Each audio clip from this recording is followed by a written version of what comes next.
Hello students, स्वागत है आप सभी लोग का स्काई हाई क्लासेज में। और स्काई हाई क्लासेज के इस सेशन में आज हम लोग सीखेंगे साइंस के बारे में और साइंस के उस क्वेश्चंस के बारे में जिस क्वेश्चंस को लगभग हर वर्षों में पूछा जाता है, या फिर 2 नंबर में या फिर 4 नंबर में। तो माय डियर स्टूडेंट्स, मैं आप लोगों के बीच में ऐसे वीडियो को अपलोड कर रहा हूँ फिर जो कंटेंट आप लोगों के लिए 100% उपयोगी हैं। और यकीन मानिए कि ऐसे ऐसे क्वेश्चंस को सॉल्व किया जाएगा जिस क्वेश्चन के आने की संभावना लगभग 90% है।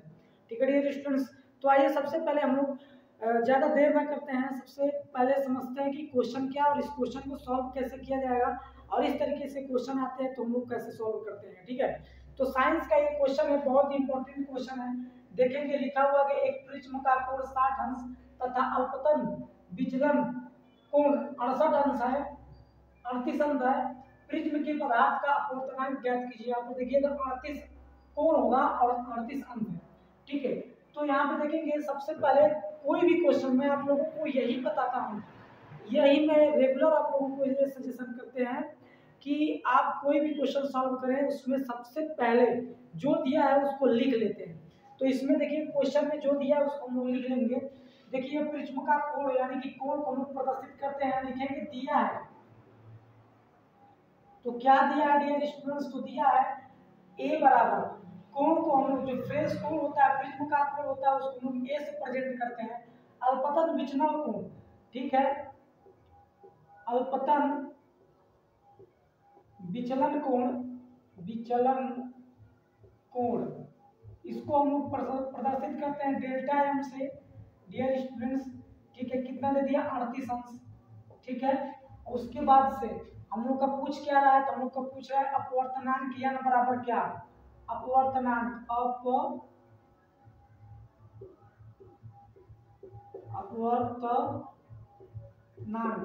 अपवर्तनांक n बराबर पूछ रहा डियर स्टूडेंट्स क्या है। ठीक है, तो हम लोग जानते हैं, लिखेंगे सिंस n बराबर होता है हम लोग का साइन और कोष्टक में होता है a प्लस डेल m और बटे में 2, कोष्टक बंद हो जाता है और पूरे की बटे में हो जाता है साइन a/2।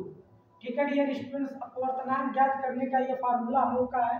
ठीक है, तो यहाँ पे जो जो वैल्यू दिया उस वैल्यू को पुट करेंगे और क्वेश्चन को सॉल्व कर देंगे डियर स्टूडेंट्स। तो हमारा n इक्वल टू हो जाएगा, यहाँ पे साइन है तो साइन को लिख देंगे, a का वैल्यू हमारा दिया हुआ 60 अंश धन यहाँ पे कितना हो जाएगा 38 अंश और बटे में हम लोग का हो जाएगा 2 और पूरा का बटा जो होगा डियर स्टूडेंट्स हो जाएगा साइन 60 अंश बटे में 2। ठीक है, इसके आगे हम लोग देखेंगे क्या होगा, तो हम लोग लिखेंगे n यानी कि अपवर्तनांक n इक्वल टू हो जाएगा साइन, यहाँ पे जोड़ेंगे तो 8 हो जाएगा और 6 3 कितना होता है 9, 98 हो जाएगा डियर स्टूडेंट्स। इसको हम लोग 2 से डिवाइड कर देंगे और पूरे के बटे हम लोग का हो जाएगा साइन 30 अंश। ठीक है डियर स्टूडेंट्स, कितना हो जाएगा साइन 30 अंश। और यहाँ पे आप सभी लोग का वैल्यू पता है, साइन यहाँ पर आएगा पहले ऊपर हम लोग का साइन 2 से हम लोग डिवाइड कर देंगे तो साइन 49 अंश आएगा और बटे में हम लोग का हो जाएगा साइन 30 अंश। डियर स्टूडेंट सबका वैल्यू आपको पता है, साइन 49 अंश का वैल्यू दे दिया हुआ है तो हम लोग लिखेंगे अपवर्तनांक n इक्वल टू 49 अंश का वैल्यू 0.75 और बटे में साइन 30 अंश का वैल्यू हमें पता होता है डियर स्टूडेंट्स, साइन 30 अंश का वैल्यू कितना होता है, तो होता है 1 बटे में 2। ठीक है, यहाँ पे जब बटे का बटा रहता है तो हम इसको क्या कर देते हैं, उल्टा कर देते हैं, n इक्वल टू हो जाएगा 0.75 और गुणे में यह क्या हो जाएगा हम लोग का 2 हो जाएगा। तो n इक्वल टू हो जाएगा 2 5 10 का 0 हासिल है, 2 7 14 और 1 15। तो यहाँ पे दशमलव 2 अंक बाद है, 2 अंक बाद लगाएंगे दशमलव, तो n बराबर हो जाएगा 1.5। ठीक है, ये हम लोग का हो जाएगा आंसर। ठीक है डियर स्टूडेंट्स, तो आई होप कि आप लोगों को ये मेथड और आप जो कई दिनों से साइंस पढ़े हैं और इस क्वेश्चंस को भूल गए हैं तो याद रखिएगा, ये बहुत इंपॉर्टेंट क्वेश्चंस है और लगभग हर 1-2 वर्षों की बात गैप करके ये क्वेश्चन पूछता है। ठीक है डियर स्टूडेंट्स, आइए हम लोग नेक्स्ट क्वेश्चन को देखते हैं। नेक्स्ट क्वेश्चन जो आप लोगों के लिए बहुत ही इंपॉर्टेंट होगा उसको हम लोग सॉल्व करेंगे। ठीक है, तो इस वीडियो का दूसरा नंबर क्वेश्चन जो है वो देखिए कि लिखा हुआ है 10 ओम तथा 5 ओम के प्रतिरोधों को श्रेणी क्रम में जोड़ा जाता है, इस संयोजन का तुल्य प्रतिरोध ज्ञात कीजिए। ठीक है डियर स्टूडेंट्स, तो आप लोग प्रतिरोध के बारे में पढ़े होंगे। इसको दो क्रम में जोड़ा जाता है, एक तो होता है श्रेणी क्रम और एक होता है समांतर क्रम। ठीक है,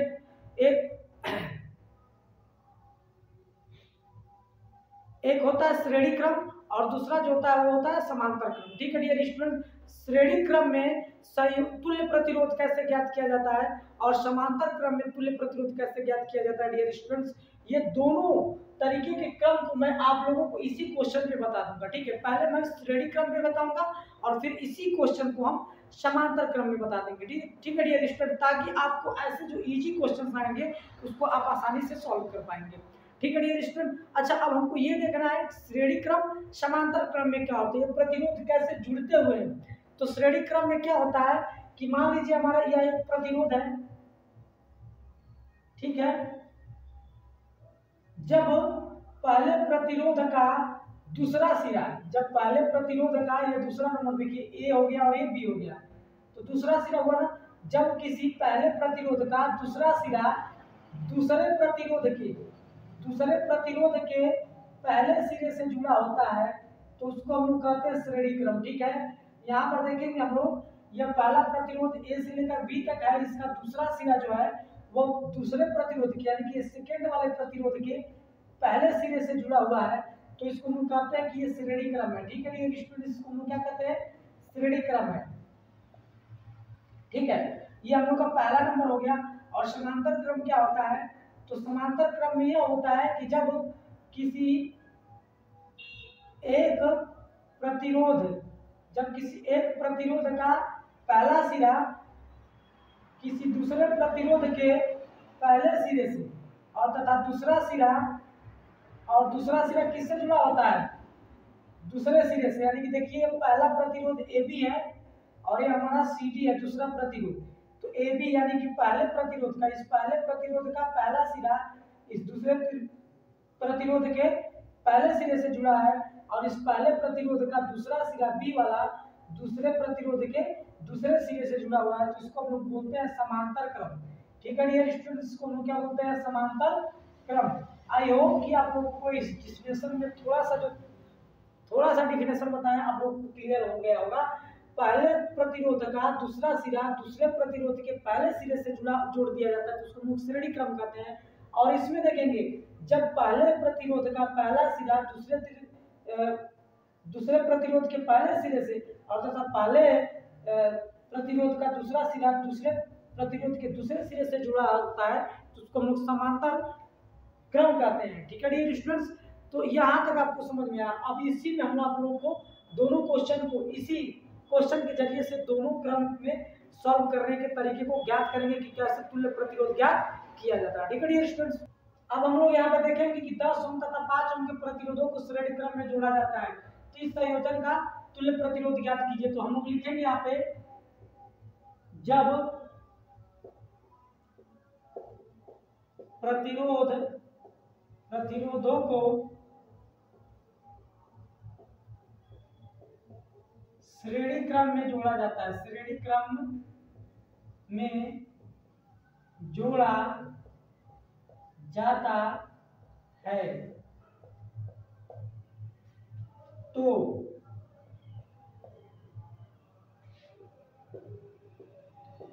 तुल्य प्रतिरोध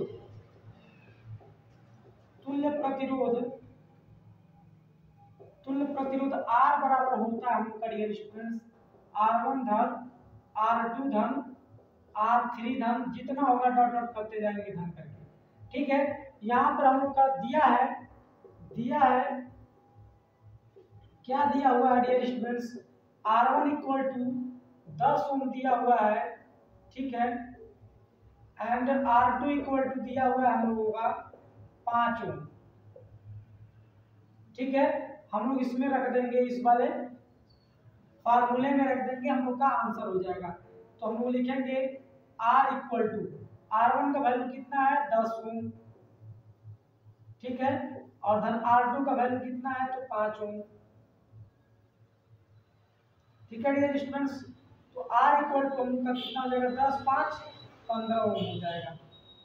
ठीक है, ये हम लोग का हो जाएगा आंसर। इसको ओम बोलते हैं। तो ये हम लोग का हो गया 15 ओम। ठीक है, अब हम इसी क्वेश्चन को समांतर क्रम में जोड़कर दिखाते हैं। ठीक है, बस रेडी की जगह क्या रख देंगे, समांतर, और इसको हम लोग सॉल्व करेंगे। ठीक है डियर स्टूडेंट्स, चलिए अब यहाँ पे देखिए क्वेश्चन चेंज हो चुका है, सेम वैल्यू है बट क्वेश्चन चेंज हो चुका है। 10 ओम तथा 5 ओम के प्रतिरोधों को समांतर क्रम में जोड़ा जाता है।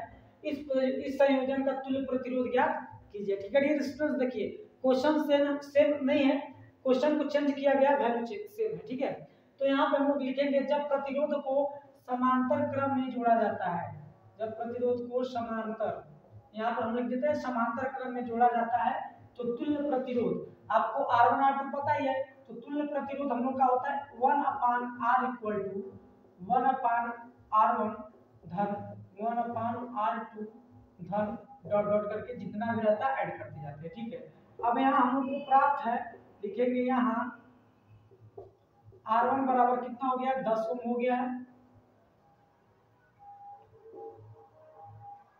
एंड R2 इक्वल टू हो गया हम लोग का 5 ओम हो गया। ठीक है, हम लोग इसमें रख देंगे तो हो जाएगा 1/R इक्वल टू 1/10 ओम और धन 1/5 ओम। ठीक है, दोनों का ऐड कर देंगे तो देखेंगे एलसीएम फाइंड आउट कर देंगे तो कितना आ जाएगा, 10 ओम आएगा, तो 10 से 10 डिवाइड हो जाएगा, कितना बचेगा 1, तो हम लोग का यहाँ पे कितना 1 का 1 में कर देंगे तो 1 हो जाएगा 1,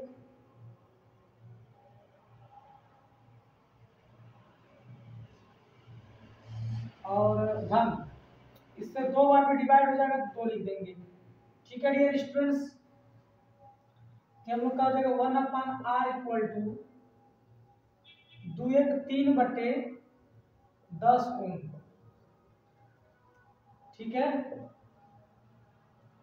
क्रॉस गुणा कर देंगे हम लोग, तो क्रॉस गुणा में हम लोग हो जाएगा 3R इक्वल टू हो जाएगा 10 ओम, तो R इक्वल टू हम लोग का हो जाएगा 10 ओम बटे में 3। ठीक है, तो R इक्वल टू हो जाएगा हम लोग का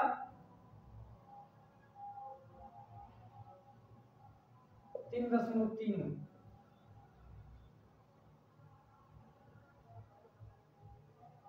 ये हो जाएगा हम लोग का आंसर। ठीक है डियर स्टूडेंट्स, आई होप कि आप लोगों को ये तरीका समझ में आया होगा, और यदि आप लोगों को ये तरीका समझ में आया होगा माय डियर स्टूडेंट्स, तो आप लोग इस चैनल को सपोर्ट करिएगा, जितना आप लोगों को हो सके उतना सपोर्ट करेंगे और ज़्यादा से ज़्यादा लोगों को शेयर करेंगे। मिलते हैं नेक्स्ट वीडियो में एक शानदार और बोर्ड लेवल क्वेश्चन के साथ, तब तक के लिए थैंक यू सो मच।